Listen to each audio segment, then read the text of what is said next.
Good morning, CHD, and welcome from wherever you're tuning in from around the world.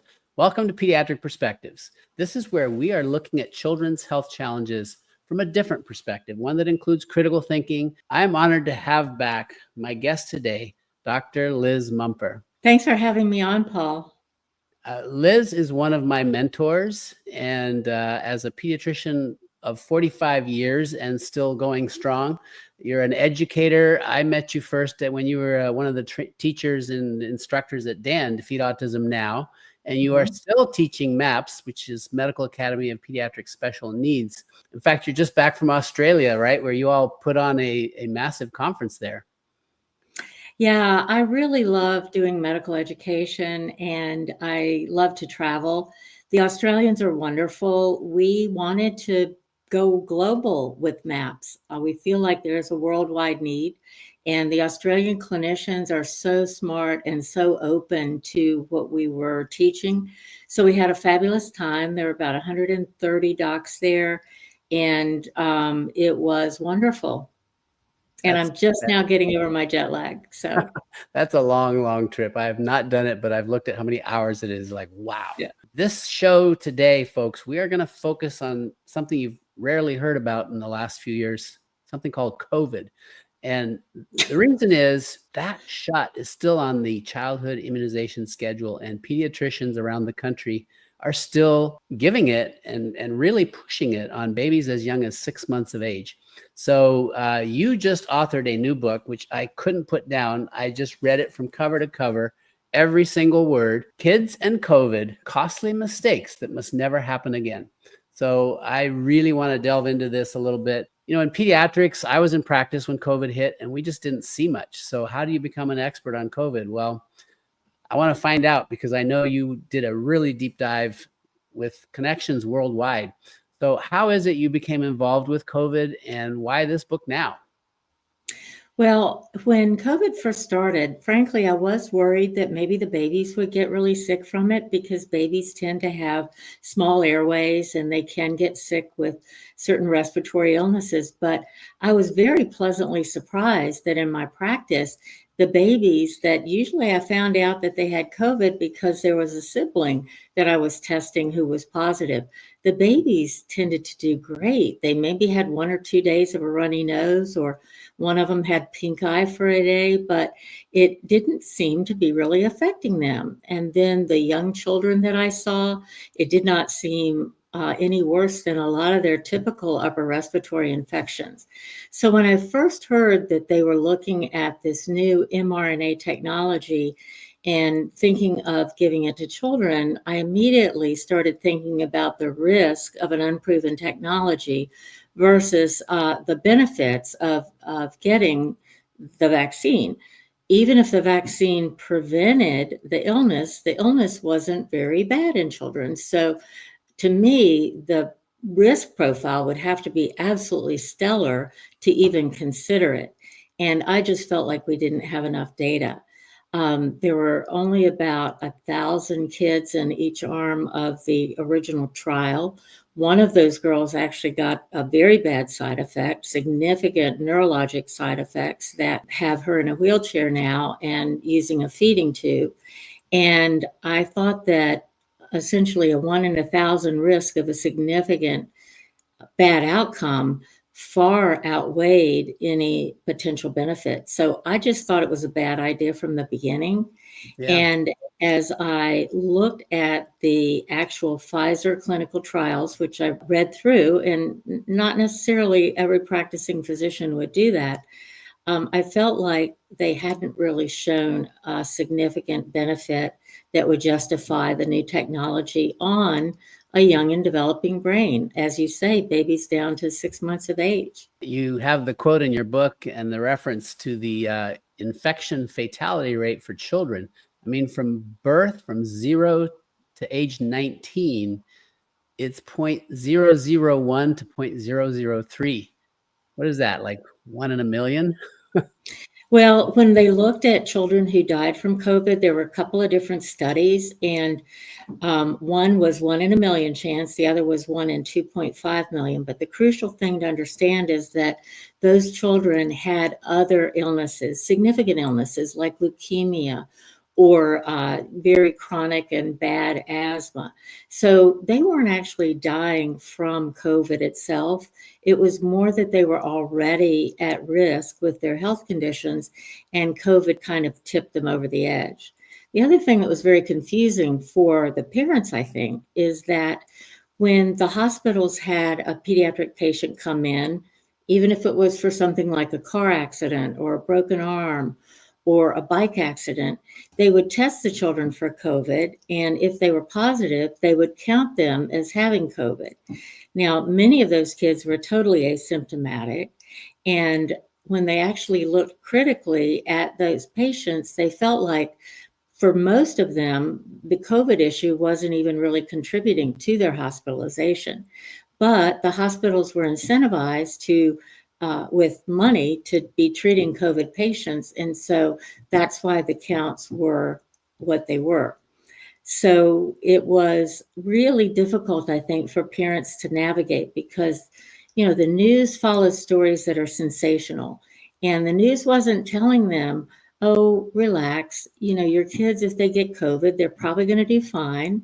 Maybe you should give them some extra vitamin C or make sure that their vitamin D levels are good. Maybe you should do just, some old-fashioned good sick care, like giving them lots of fluids. It was much more of a fear-based kind of messaging from mainstream media and from our government, frankly. Yeah. And you outline in the book. So I think for parents, because parents, if you're listening, you still may have to make this decision. If you're still plugged in with, a regular, typical pediatrician, I've heard, and Liz, maybe you can comment on this, that pediatric practices are now required to carry the COVID vaccine. I lost my practice actually over the HPV vaccine and the rotavirus vaccine, which I thought neither of those had value. And a lot of things ended up with me losing my practice. But I think practices are being required to carry it, and they're going to be pushed to give this vaccine. So for parents, you need to weigh the risks and the benefits. As you studied and wrote in your book, what are some of the risks of this COVID jab? Well, sadly, I think that there are 5 different body areas that are really affected by this vaccine. The first that I talk about is the heart. So you may have heard that there are cases of either myocarditis or pericarditis. Myocarditis means an inflammation infection of the heart itself, and pericarditis is an inflammation and infection of the sac that's around the heart. And this was most prominent in adolescents and young men. So kids from the ages of about 16 up to 24. And when the American Committee of Immunization Practices looked at the myocarditis that they were seeing, they had the hope that it would be kind of a milder, gentler kind of myocarditis. They knew when they recommended it for children and adolescents that there was about a 12 times increased likelihood that the child would get myocarditis or pericarditis if they got the shot. But they thought it wouldn't be as severe as what we had seen in the past. So the heart concerns were one big area for me. And I did an extensive literature search to see that these reports were coming out very, very early after the so-called vaccines were rolled out to the public. A second area that we suspected very early on was that they would predispose people to autoimmunity. And sadly, that is the case. One of our colleagues, Ari Vajani, who's an excellent immunologist, published a paper ahead of the biggest pediatric rollout, suggesting that there are about 26 human tissues that would potentially cross-react with the spike protein that the shots instructed the body to make. And he hypothesized, and sadly turned out to be right, that this would cause cross-reactive autoimmunity. So autoimmunity is when your body is making antibodies against its own tissues. So you're essentially fighting yourself. Not a good situation and can be quite difficult to treat.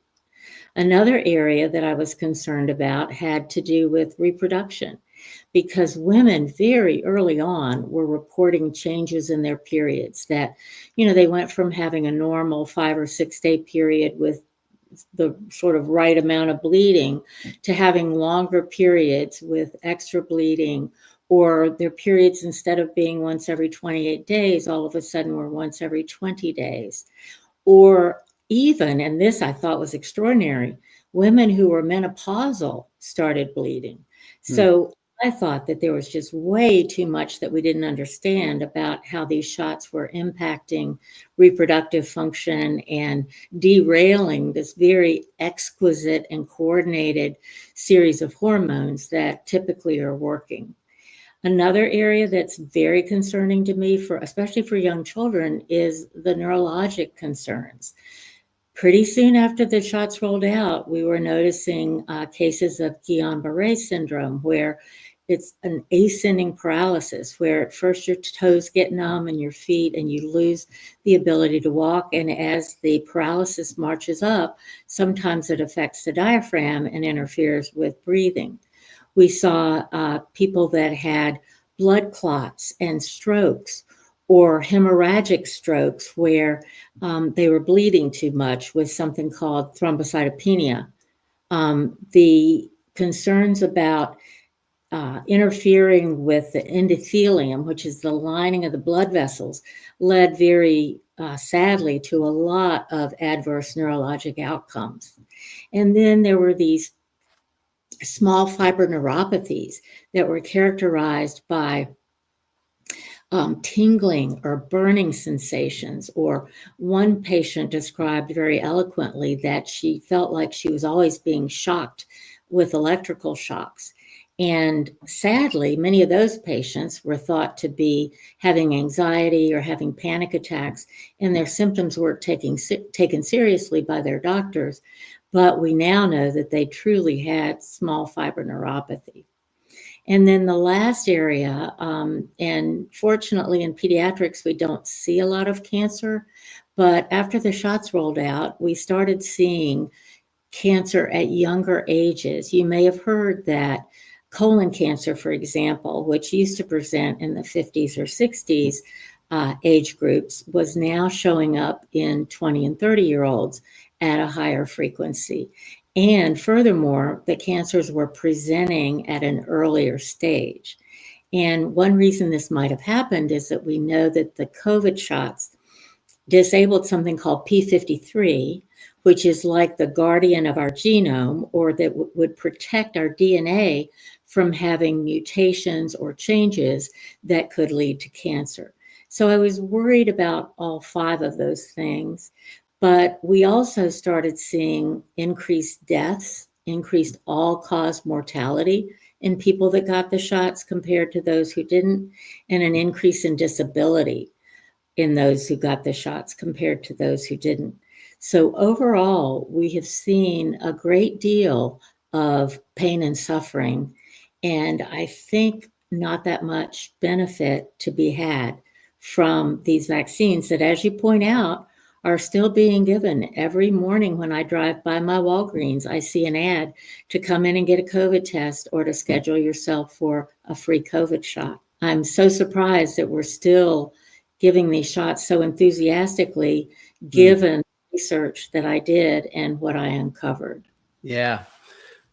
Parents, anybody that's watching and listening, Dr. Mumford trains doctors. So if you got a little lost in that, let me just boil it down real simple. COVID isn't going to harm your child. We know that. It's not going to kill your child, period. It's effectively zero risk of death. You're going to probably get high probability of myocarditis and death if you take the shot. We've got the autoimmune conditions, which are just exploding. I mean, Dr. Mumford specializes in trying to treat that, and it's very difficult to treat. And we could spend a whole session on just what's causing that. And then we've got the infertility issues that are coming up. I mean, you're injecting your baby with something that could potentially make them unable to have children for the rest of their lives, just one thing, not to mention bleeding problems and all of that kind of thing. Clot issues, neurologic issues, the cancer issues. This is ridiculous. When you put it on the scale, it's like it's all risk and no benefit, especially in children who don't need it anyway. Just let them get COVID. For kids, it's a common cold. Wow. Thank you for going through all that. And your book actually is an easy read. So I highly recommend everybody get Kids and COVID. Just this is the final word as far as pediatrics and COVID. I don't know if this is still happening, but boy, it sure happened a lot in the last few years. We were made guilty, if you're a parent, made to feel guilty if you weren't getting your child immunized because your children are a danger to others. Well, I do have a whole chapter about informed consent, which you and I feel very strongly about. We think that parents need to get true informed consent, and that did not happen during COVID. In fact, when bottles of COVID injections were ordered, the information sheet that you and I are used to seeing, Paul, it's got very small print, but it was a huge piece of paper. And what they did was they put an empty piece of paper in the COVID boxes, folded up the same way. Yep. It didn't have any information. And so here's my question. How can I, as a doctor, give true informed consent if I don't know what's in the shots, if I don't know what they report as the side effects, if I don't know the mechanism of action? Typically all that information is in these handouts, and we can read it and digest it and then translate that for our patients. Yeah. But the other thing that never really came out is that as time went on, we saw that people who got COVID injections were actually much more likely to get COVID. There was a big Cleveland Clinic study just a couple of years into the pandemic that showed this. And many people who got the shots have gotten COVID 4 or 5 or 6 times. And the people that chose not to get the injections, but to get COVID naturally, tend to have longer lasting and better immunity. So again, when you're looking at risk versus benefits, you are the biggest advocate for your child, and you should not be bribed or coerced or humiliated into making a medical decision for your child. One of the things that I found most egregious about the COVID countermeasures, the way they played out, was this strategy of taking a bunch of elementary school kids and saying, kids, if everybody in this class gets a COVID injection, then you guys are going to have a pizza party or go to the skating rink or go on a field trip. That is bribery and coercion, and that has no place in medical care. And specifically the idea of manipulating elementary school kids through peer pressure, I just found that abhorrent. So be strong. Nobody loves your child as much as you do. And sadly, there are other motivations in play as new technology and new vaccine strategies come out that are not solely based on the benefit to the patient or the benefit to their child. There is money to be made. There are new technologies to explore. And I think that COVID could be looked at as kind of a gateway to the use of mRNA injections for numerous other purposes. I've been to some vaccine conferences where the vaccine developers are very excited about the fact that with new viruses that come out, they could potentially have an mRNA vaccine in as little as 100 days if they can get the troublesome regulatory steps out of the way. And the regulatory steps are theoretically designed to protect your child from unforeseen side effects. So take your role as a parent seriously. You are the decision maker, and it does behoove you to really look at the benefits versus the risks for any medical interventions that you consent to. Yeah. I've always said it's sick people who get others sick.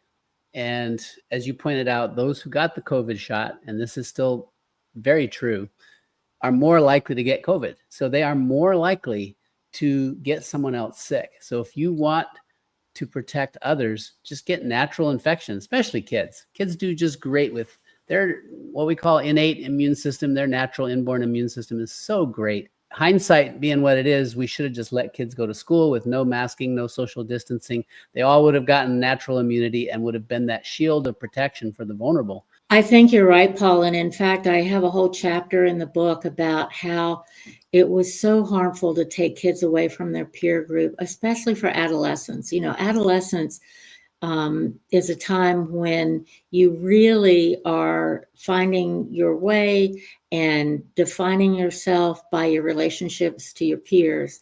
And sadly, the suicide rate among teenagers started going up very early in the pandemic, in February and March, as the shutdowns were just being talked about. And that persisted throughout the summer and fall. And a lot of anxiety, depression, self-harming, increase in obsessive compulsive disorders, all that was seen as these countermeasures were taken.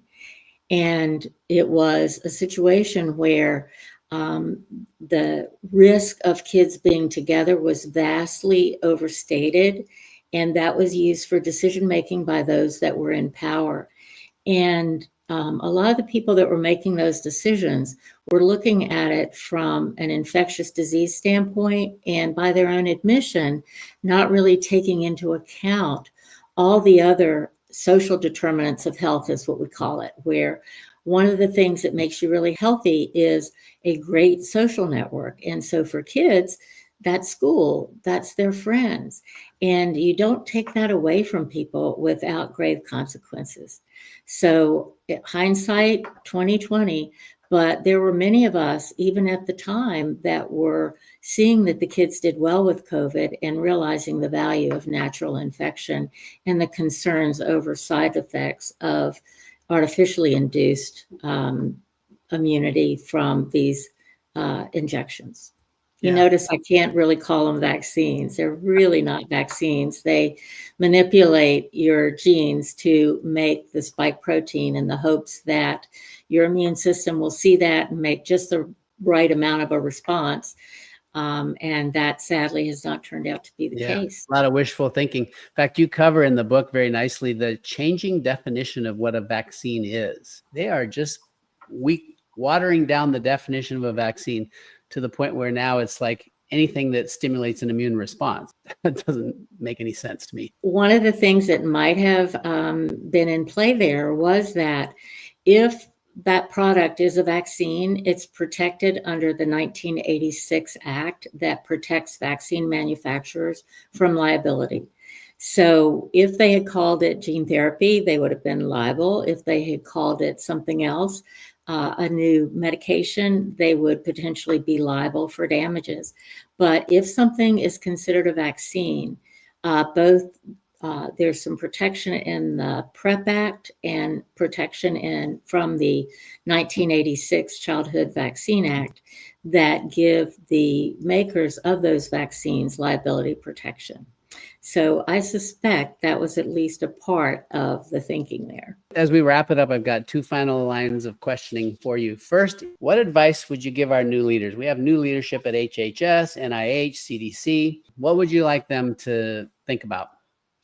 Well, the first thing is I would really like them to look at the rise in all kinds of childhood chronic illness as a public health emergency. You and I have watched over the last 2 decades as eczema, allergies, asthma, autism, ADHD, diabetes, autoimmune diseases of other types have just increased exponentially.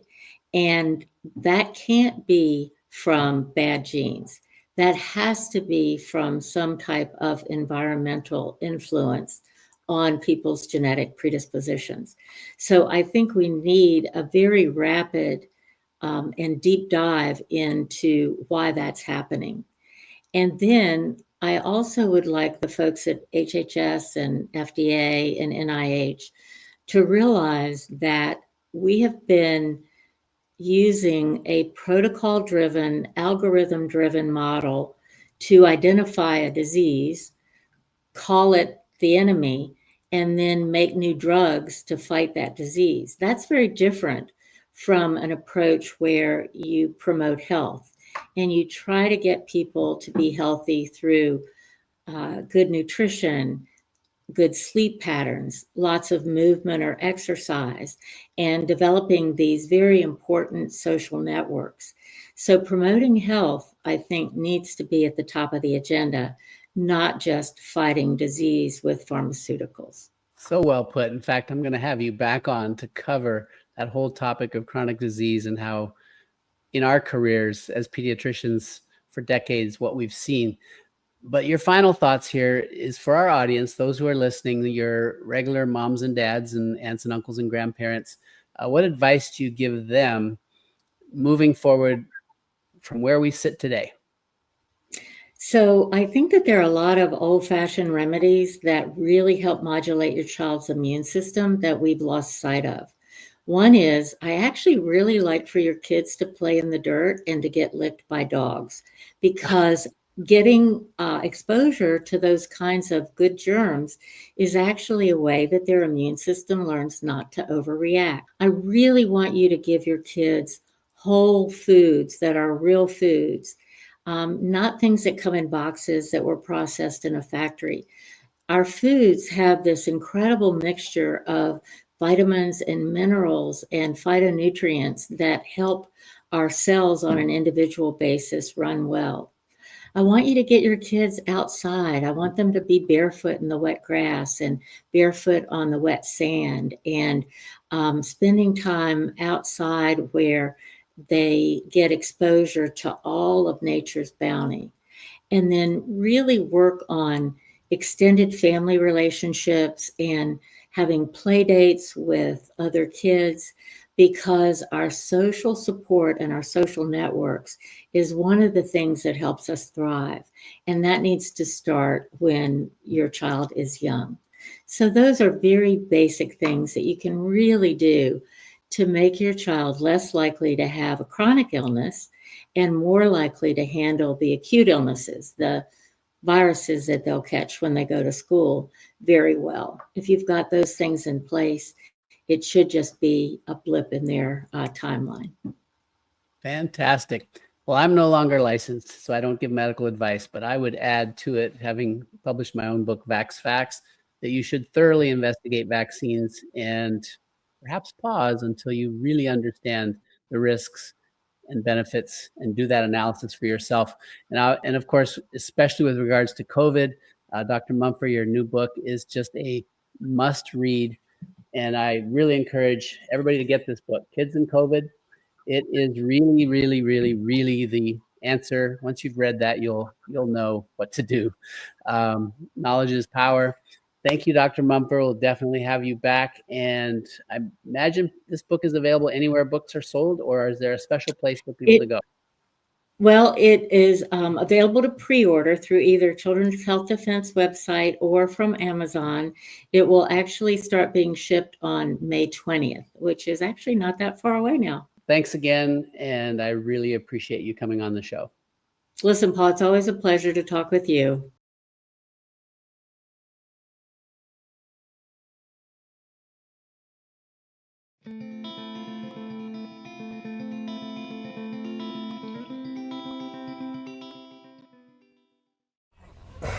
Well, first of all, thank you so much for coming out of your way to tell us the story. Can you tell everyone who you are? Daniel Beverness. I'm originally from California. I moved to Iowa about 2 years ago. And I had a son who passed away from what they called SIDS at the time. And due to my research and watching you guys and my wife and her mother, I've come to believe that that's not what happened. And I think it was vaccine related. All right, so let's go back to, let's show everybody pictures of your beautiful baby. Tristan was born in 2007. I was way younger at the time. I was only 20 years old. And my wife at the time then was younger, even was 19. And it was never even a question to not vaccinate or not listen to what the doctors told us to do. It's just what we were supposed to do. So we went through with, the regular schedule, if you will. And even back then, it's been 10 years, so I don't even remember all the vaccines that he got. I remember going in when he was 2 months. I even remember thinking then, because I know the doctors were doing what I thought was the right thing, but I do remember thinking, that's a lot of shots, for a little tiny human being. And so he got his 2 months, and then when he was 4 months old, my wife and I went to our parents' house, and she went to lay him down for a nap, and she just got that motherly instinct or whatever you call it, and she went to check on him 5-6 minutes after she laid him down, and she found him not conscious, not breathing. She screamed, and I remember playing video games with my sister and just hearing that scream, and so you knew that just the worst thing that's ever happened. And we ran in there and we found him, and at the time I was certified and trained in CPR and infant CPR, so was my sister, and so we started CPR on him, and we actually resuscitated him, and he started breathing again, and we thought that's where it was over. The fire department, and I grew up in a real small town, the fire department, the police, they showed up right away, and we thought that's where it was over. They all said, you're a hero and this and that, and they took him to the local hospital down the road, and they said they wanted to do more tests, and they wanted to bring him to Santa Barbara Cottage. And so we did an ambulance ride to Santa Barbara, and he was breastfeeding on the way there, and we thought, this, whatever happened, we didn't know what it was at the time, but we thought it was over and it was done. And he was at the hospital for about 3 hours, and they were doing some blood work, and we decided to go grab something to eat. And when we came back up, and it was the children's ICU, when we came back up, there was 10 doctors and nurses all surrounding him, and we knew it wasn't over. And he started having a grand mal seizure, and that's what they said was the first case. And from then on, the seizures just kept going until by the end of that day, he was on full life support and breathing machine and tubes and everything. And what they were classifying it as was a SIDS, but they call it interrupted SIDS. They don't get a lot of them. It's where you resuscitate. Most of the time you find your child dead. But we got him to breathe again, and so they did a bunch of tests on him over the next 3 days. And none of the tests were shared with me, of course. I don't know what happened, and after 3 or 4 days, we were told he was going to be in a vegetable state his whole life, and it wasn't an option for my wife and I at the time. So we took him off life support after the 4th day, and